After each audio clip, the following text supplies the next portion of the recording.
अस्सलाम वालेकुम व्यूअर्स, मैं हूं समीना पाशा। उम्मीद है आप लोग खैरियत से होंगे। व्यूअर्स, कुछ अहम खबरें अपडेट्स लेकर इस व्लॉग में आपके सामने हाजिर है जनाब। और आज एक स्याह रात है। स्याह रात हमेशा ही होती है, रात तो होती ही स्याह है, लेकिन पाकिस्तान के लिए, आइन के लिए, जमहूरियत के लिए ये एक स्याह रात है। इसकी वजह यह है कि आज जिस अंदाज से आइन पर और अदलिया की आज़ादी पर शब खून मारा गया है, उसने जो ये तारीकी हमारे इर्द गिर्द फैली हुई थी उसको मज़ीद गहरा किया है। तो आप कह सकते हैं कि जमहूरियत का जनाजा है, ज़रा धूम से निकले। और ये जनाजा रात को ही निकाला गया है। और एक दफ़ा मैंने पहले भी ये जिक्र किया था कि इस हुकूमत ने जितने भी मकरूह काम करने होते हैं वो सारे ये रात की तारीकी में ही करती है। तो इनको भी पता है कि ये जो काम कर रहे हैं ये काले धंधे हैं, और काले धंधों के लिए रात का वक्त ही मुनासिब होता है। तो ऐसा ही काम जो है वो रात के वक्त किया गया है। और वो काम, जैसे कि आप लोग जानते हैं, आइनी तरमीम, जिसके लिए इतने अरसे से कोशिशें जारी थीं। तो फाइनली हुकूमत को एक कामयाबी मिली है। और आज के रोज़ ये आइनी तरामीम सेनेट से भी मंजूर हो चुकी हैं। जब मैं व्लॉग कर रही हूँ तकरीबन ये कौमी असम्बली से भी मंजूर हो चुकी हैं। आप जब तक देख रहे होंगे तो यकीनी तौर पर कौमी असम्बली से भी ये मंजूर हो चुकी होंगी, क्योंकि नंबर्स हुकूमत ने बहरहाल कौमी असम्बली और सेनेट में पूरे कर लिए। तो इसी की तफसीलात और इसके क्या इम्पैक्ट हैं और इसके बाद क्या होने जा रहा है, इसके हवाले से गुफ्तगू करेंगे। आपसे रिक्वेस्ट है कि चैनल को सब्सक्राइब कर लें अगर अभी तक सब्सक्राइब नहीं किया। तो सबसे पहले जी, सूरत हाल कैसे शुरू हुई, क्या हुआ, किसने वोट दिया और किसने नहीं, थोड़ा सा इस पर ब्रीफ सा एक हम यूँ कह लें आप राउंड अप कर लेते हैं। तो सेनेट में पहले ये तरामीम जो थी वो पेश की गई, और यहाँ पर हुकूमत के पास जो नंबर्स थे वो उसी सूरत में पूरे हो सकते थे अगर मौलाना फजल रहमान साहब के 5 वोट वहाँ से शामिल होते, और इसके साथ साथ उन्हें फिर 2 मज़ीद वोट चाहिए थे। या तो वो पीटीआई के हो सकते थे या अख्तर मेंगल साहब के हो सकते थे। तो अगरचे पीटीआई के भी 2 सेनेटर्स ख़ुद पीटीआई के साथ राब्ते में नहीं थे और मुबैना तौर पर वो लापता थे, अगवा थे या वो डील के तहत थे, ये तो अब अल्लाह बेहतर जानता है। लेकिन बज़ाहिर उनकी अपनी पार्टी का ये कहना है कि ये बिके हुए थे, इनको अगवा नहीं किया गया बल्कि इनकी डील्स हुई थी बाकायदा। और लेकिन जब सेनेट में नंबर गेम की बारी आई, जब आपको वोट करना था, तो उस वक्त जिस अंदाज से चीज़ें सामने आईं वो कुछ यूँ था कि उन्होंने पीटीआई के लोगों को यहाँ पर लाकर एक्सपोज नहीं किया, उनसे वोट भी हासिल नहीं किए, बल्कि अख्तर मेंगल साहब के जो 2 सेनेटर्स थे उनकी मदद से ही ये आइनी तरामीम पास करवा ली गई। और सेनेट में चेयरमैन सेनेट यूसुफ रज़ा गिलानी साहब ने ये अनाउंसमेंट की कि 65 वोटों से ये आइनी तरामीम कर ली गई हैं। जो रिक्वायर्ड वोट थे 2/3 मेजॉरिटी, वो 64 बनते थे, और 65 वोट हासिल किए हुकूमत ने, और इस तरह शिकवार आइनी तरामीम की मंजूरी हो गई। अब सेनेट में जब इजलास शुरू हुआ था तो जिस अंदाज से एक सख्ती सी नज़र आ रही थी, फिर कैमरे बड़े ऐसा लग रहा था कि मोहतात हैं, अपोजिशन बेंचेस की तरफ, हुकूमती बेंचेस की तरफ उन्हें दिखाया नहीं जा रहा था। ज़्यादातर जो कैमरा था वो बस यूसुफ रज़ा गिलानी पर फिक्स किया हुआ था। और आज़म नज़ीर तारड़ साहब ने जब वहाँ पे तरामीम पेश की तो उनकी स्पीच सुनवाई गई। उन्होंने इसको बड़ी कामयाबी गर्दाना और कहा कि इससे बहुत फ़ायदा होने वाला है। अदलिया जो एक्स्ट्राऑर्डनरी चीज़ें करके जिस तरह जमहूरियत के ऊपर बार बार एक कंट्रोल कर लेती थी और जिस तरह से मुंतखब हुकूमतों के तख्ते उलटती थी, तो ये तमाम चीज़ों को अब काफ़ी हद तक कंट्रोल कर लिया जाएगा और अदलिया में बेहतरी भी आएगी, और ये अदालती इस्लाहात की तजावीज़ हैं बुनियादी तौर पर। तो ये उनके क्लेम्स थे। बहरहाल यहाँ पर सेनेटर साहब ने जो यानी पीटीआई की तरफ से सेनेटर अली ज़फ़र साहब ने अच्छी तकरीर की। उन्होंने जो ये तमाम प्रोसेस जिस तरह से हुआ उसके ऊपर जो जो लूप होल्स थे उस पर बात की, बताया कि किस तरह लोगों को अगवा करके यहाँ पर बिठाया गया है, हुआ है सब कुछ, तो वो सारा कुछ उन्होंने एक्सप्लेन किया।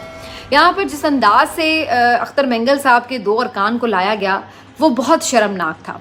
अख्तर मेंगल साहब के जो 2 अरकान, जिनमें एक खातून सेनेटर भी थी और एक जो दूसरे सेनेटर साहब थे, वो बाकायदा व्हील चेयर पर आ रहे थे। मालूम नहीं उनकी तबीयत ठीक नहीं थी या वो वैसे ही व्हील चेयर पर आया करते हैं। लेकिन बहरहाल जब उनको लाया गया तो जिस अंदाज से उनके इर्द गिर्द कुछ मास्क पहने हुए लोग थे और एक सिक्योरिटी टाइट थी, और वहाँ पे मौजूद सहाफ़ियों ने जो ही उनसे सवालात करने शुरू किए कि क्या आप अगवा हैं, क्या आप मर्ज़ी से आए हैं, तो इन तमाम बातों के ऊपर उन्हें जवाब नहीं देने दिया गया। जो उनके इर्द गिर्द पूरी सिक्योरिटी थी उन्होंने बिल्कुल उनको घेरे में ले रखा और उन्होंने कुछ नहीं कहा। और ये दोनों बड़ी मुश्किल से, मतलब एक होता है ना, आप आज़ाद आते हैं, आप हंसते मुस्कुराते आते हैं, आप बात करते हैं, तो बिल्कुल एक मुख्तलिफ सूरत हाल थी। साफ पता चल रहा था कि उनको लाया गया है। बहरहाल वो लोग आए और उनको बिठा दिया गया सेनेट में, और उसके बाद वोटिंग में उन दोनों का वोट हुआ।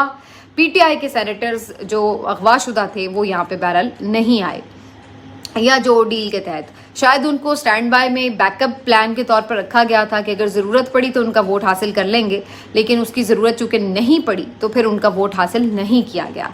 मौलाना फजल रहमान साहब के वोट जो थे 5, वो फैसला कुन हो सकते थे अगर मौलाना भी एंड टाइम पे ये सोचते कि वो अगर वोट ना करें तो 5 मेंबर्स कम हो जाते और हुकूमत के लिए ये तरामीम मुश्किल हो जाती।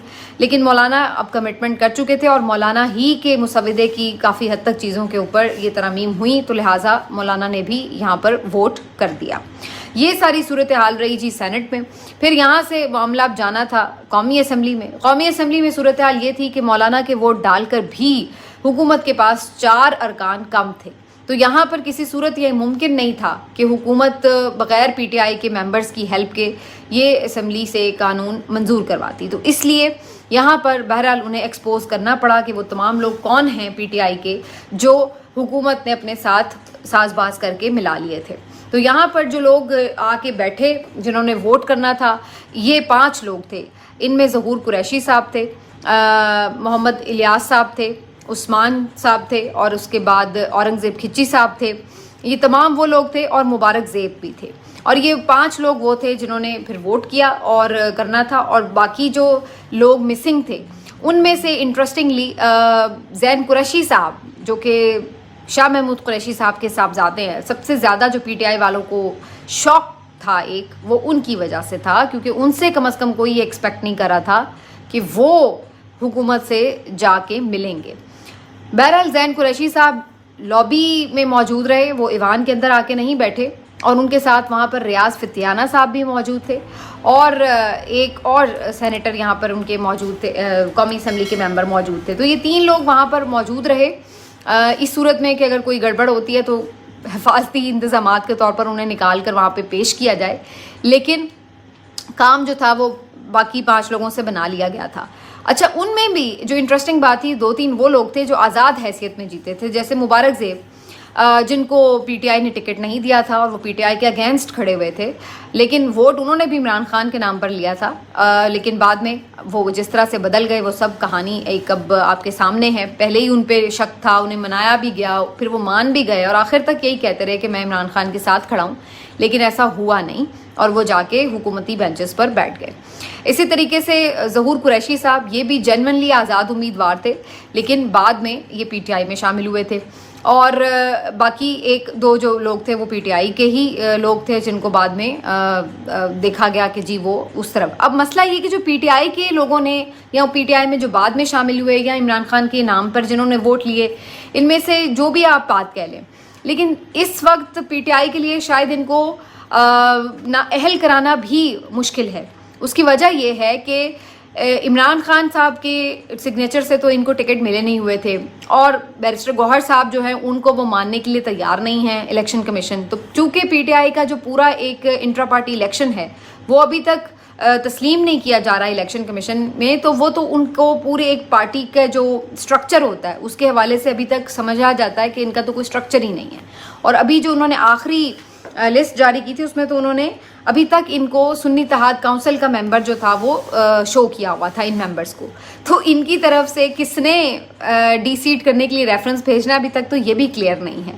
लेकिन बहरहाल अख्तर मेंगल साहब ने वो 2 सेनेटर्स जिन्होंने वोट किए उनको बहरहाल फौरी तौर पर इस्तीफ़ा देने के लिए कह दिया है, और उन्होंने कहा है कि जी बिल्कुल आप इस्तीफ़ा दें, नहीं तो कल तक फिर हम आपके खिलाफ कार्रवाई करेंगे।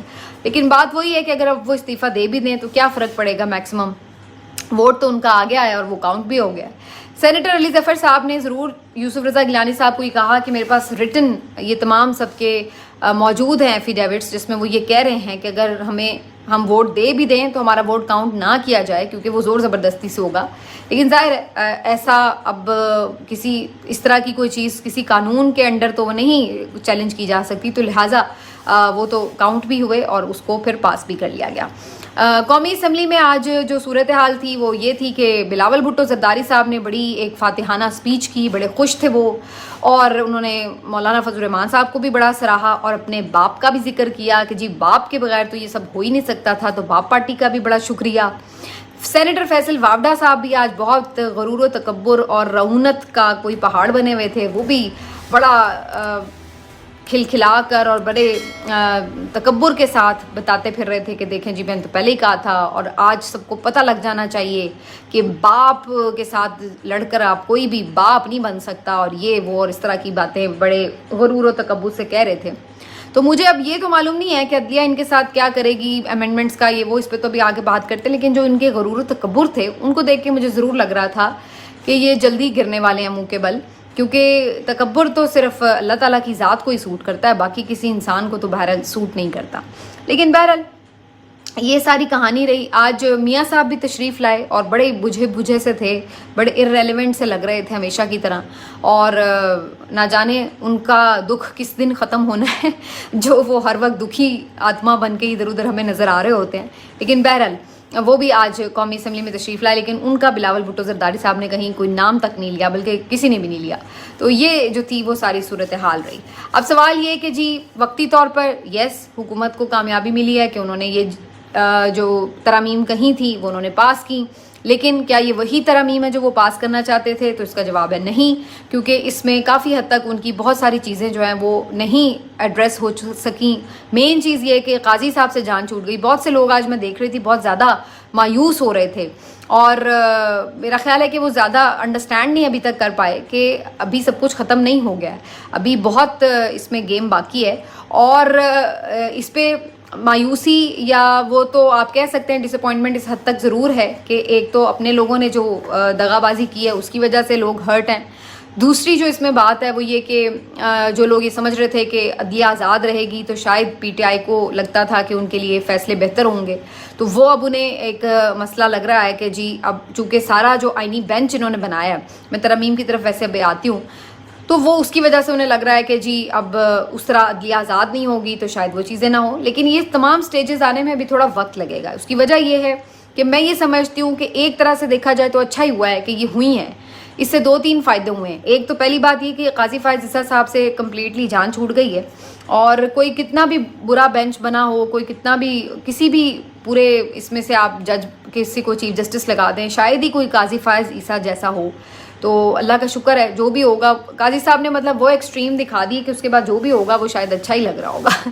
تو ایک تو وہ چیز ہے. دوسری بات یہ ہے کہ جو انہوں نے اب یہ کیا ہے اس کے بعد ایک ریاکشن آنے کا قوی امکان ہے، اور وہ آج حامد خان صاحب بھی اور دیگر جو وکلا رہنما ہیں ان کی طرف سے بڑے اگریسو سٹیٹمنٹ آئے ہیں.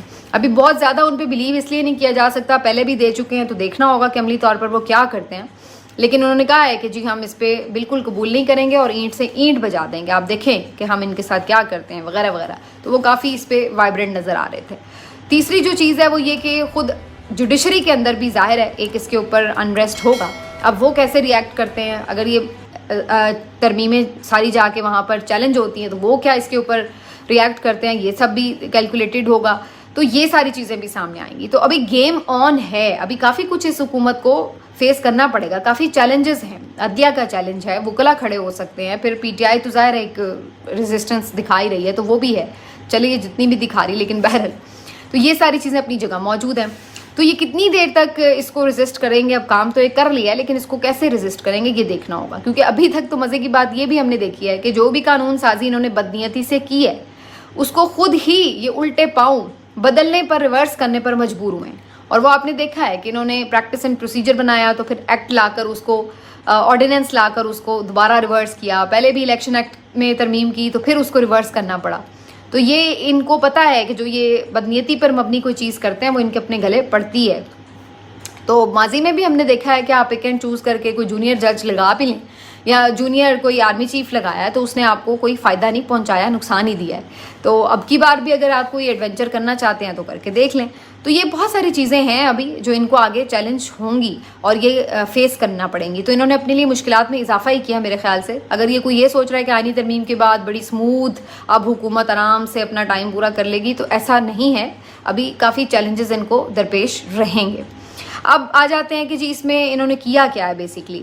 تو ایک تو جی 3 رکنی پینل جائے گا اور اس میں سے چیف جسٹس کا انتخاب ہوگا. بظاہر اس میں دونوں جو مین 2 لوگ ہیں جسٹس منصور علی شاہ اور منیب اختر صاحب دونوں کو مائنس کیا گیا ہے.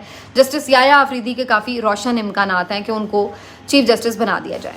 اس کے علاوہ اگر آپ دیکھیں تو جو دوسرا انہوں نے کام کیا وہ یہ کہ آئینی بینچ جو بنایا ہے اس کا اختیار بھی چیف جسٹس کے پاس نہیں ہے کہ وہ اپنی مرضی سے آئینی بینچ بنا دے یا کوئی فکس آئینی بینچ ہے، بلکہ آئینی بینچ کو میں بھی اپنی مرضی کے ججز انڈکٹ کیے جا سکیں گے اور اس کا اختیار پھر انہوں نے پارلیمانی کمیٹی اور جوڈیشل کمیشن وغیرہ کو دے دیا ہے. تو وہاں پہ بھی چیف جسٹس کے اختیارات محدود کیے ہیں. جو تیسرا انہوں نے کام کیا وہ یہ کہ سو موٹو لینے کا جو اختیار تھا سپریم کورٹ کا وہ بھی ختم کر دیا گیا ہے، وہ بھی اب چیف جسٹس نہیں لے سکتے. تو ایک تو چیف جسٹس مرضی کا لگے گا اور جو لگے گا اس کو بھی اتنا پابند کر دیا جائے گا کہ وہ کھل کے اپنا کام نہ کر سکے. تو یہ بنیادی جو ٹارگٹ نظر آتا ہے وہ یہ. اس کے علاوہ انہوں نے کچھ چیزیں کی ہیں کہ ہائی کورٹ کے ججز کی ایویلویشن ہوگی پرفارمنس کی، اور اس کی بنیاد پر ان کو OSD بھی بنایا جا سکتا ہے، انہیں ادھر ادھر ٹرانسفر بھی کیا جا سکتا ہے. اور یہ جو سارا معاملہ ہے یہ جوڈیشل کمیشن کرے گا. اسی طرح تقرری کے معاملے پر بھی انہوں نے پارلیمانی کمیٹی جو ہے اس کا اختیار بڑھایا ہے. تو یہ ساری چیزیں انہوں نے کی ہیں. چیف جسٹس کا اختیار کیسے ہوگا، اس کو کون اپوائنٹ کرے گا، وہ وزیر اعظم نہیں کرے گا بلکہ اس کے لیے بھی ایک کمیٹی انہوں نے فارم کی ہے اور اس میں بھی اپوزیشن کی بھی نمائندگی ہوگی اور حکومت کی بھی نمائندگی ہوگی. تو وہ بھی اس میں انہوں نے ایک ایڈیشن کیا ہے. یہ ساری چیزیں انہوں نے کی ہیں ان ترامیم میں. اور بظاہر یہ لگ رہا ہے کہ یہ جو ترامیم ہیں ان میں ظاہر بہت سارے فلاز ہیں. سیدھا صرف عدلیہ کو کنٹرول کرنا ان کا بظاہر مقصد نظر آ رہا ہے. اب دیکھنا یہ ہے کہ اگین جب یہ چیلنج ہوتی ہیں یا جو آپ کی وکلا کمیونٹی ہے وہ اس کو کس طرح سے رسپونڈ کرتی ہے. یہ $100 کا کویشچن ہے، نہیں $100 کا کویشچن نہیں بلکہ اس سے زیادہ $100,000 کا کویشچن ہے کہ یہ اب دیکھنا ہوگا کہ اس سے کیسے اس کے اوپر ریاکشن ایک آتا ہے. لیکن بہرحال اگر میں یہ کہوں کہ بہت حکومت کے لیے چھلانگے مارنے کا ٹائم ہے تو ایسا بھی نہیں ہے، اور بالکل PTI ختم ہو گئی ہے، یا جو لوگ انڈیپینڈنٹ جوڈیشری کے خواہش مند ہیں وہ اگر یہ سوچ رہے ہیں کہ بالکل سب کچھ ختم ہو گیا تو ایسا بھی نہیں. اور کہیں نہ کہیں یہ جنگ جو ہے اپنی آزادی کے لیے وہ عدلیہ کو خود بھی لڑنی ہے. دیکھیے جب ایسی کوئی چیز ہے تو پھر ہر پارٹ آف دا سوسائٹی جو ہے وہ اپنا اپنا کردار ادا کرتا ہے. اگر کوئی سیاسی جماعت اپنی ایک اسٹرگل کر رہی ہے تو اسی ٹائم پر وکلا کو بھی چاہیے تھا کہ وہ جو بنیادی انسانی حقوق ہیں اس کے لیے نکلتے، لیکن وہ نہیں نکلے. اسی طریقے سے جوڈیشری کا اپنا ایک ڈیو حصہ ہے جو انہیں پرفارم کرنا چاہیے تھا. اتنا کچھ ہو رہا تھا 2 سالوں سے تو وہ جوڈیشری اس وقت کیوں خاموش بیٹھی رہی؟ تو یہ بھی ایک سوال ہے. تو یہ تمام چیزوں میں آپ خاموش رہے، اس کا نقصان یہ ہوا کہ جو طاقتور ہیں وہ مزید طاقتور ہوئے. انہوں نے آپ کی آزادیاں مزید سلب کی، انہوں نے آپ کو مزید دیوار سے لگایا، آپ کو کمزور کیا. اور اب اگر سیدھی آپ کی عدلیہ کی آزادی پورے ادارے کے اوپر ایک بات آ چکی ہے تو کیا اب بھی آپ یہی دیکھ رہے ہوں گے کہ کوئی اور آپ کے مقدمے لڑے، یا آپ اپنے لیے خود بھی کھڑے ہوں گے؟ تو اب میرا خیال ہے کہ یہ اس بات کو یہیں پہ سمیٹنا پڑے گا اور یہ کہنا پڑے گا کہ آپ نے بیسکلی اب دیکھنا یہ ہے کہ آپ کے جو باقی سیگمنٹس آف سوسائٹی ہیں وہ کس طرح سے ریئیکٹ کرتے ہیں. اس کے بعد ہی ہم حتمی طور پر کہہ سکتے ہیں کہ ان جو آج انہوں نے ترامیم کی ہیں اس کا فیوچر کیا ہونے جا رہا ہے. ملتے ہیں آپ سے اگلے ویلاگ میں. اپنا خیال رکھیے. اللہ حافظ.